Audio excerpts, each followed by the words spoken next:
Welcome back, everybody. In this video we're going to cover just a little bit more on printing more text to the screen. As I recall, this is the program we finished up in the last video. Let's go ahead and run it again and see what happens. And of course we have welcome on one line. The next line is this is Java, and that is it. We are going to go over a different program statement, and it is just print. What does it do? Well, let's find out. So I turned both lines of code from println to print.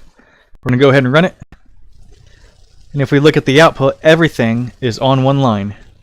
Even the build portion that's in green text is on one line. So this gets rid of this invisible new line character that's tacked onto the end of our string of characters.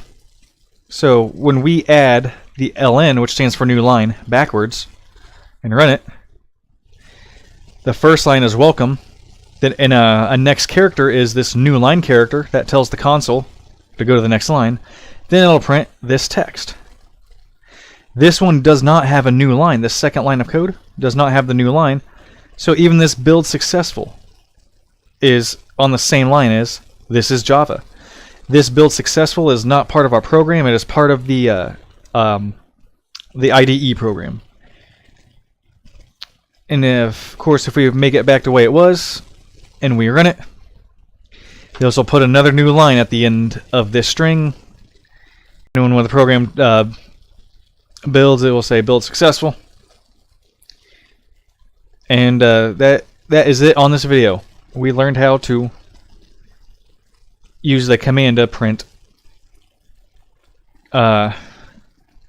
non-new line characters to the screen. So back to the final program.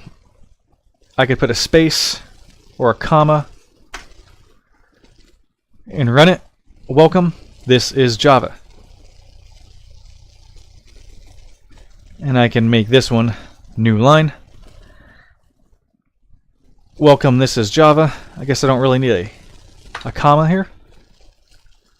And hopefully you get the idea between print versus println. There's not much more to say. We're going to be using these commands probably throughout the rest of your Java career, or some form of printing text or storing text. But we'll go over that again later. Thank you for watching. We're going to be going over special characters in the next video.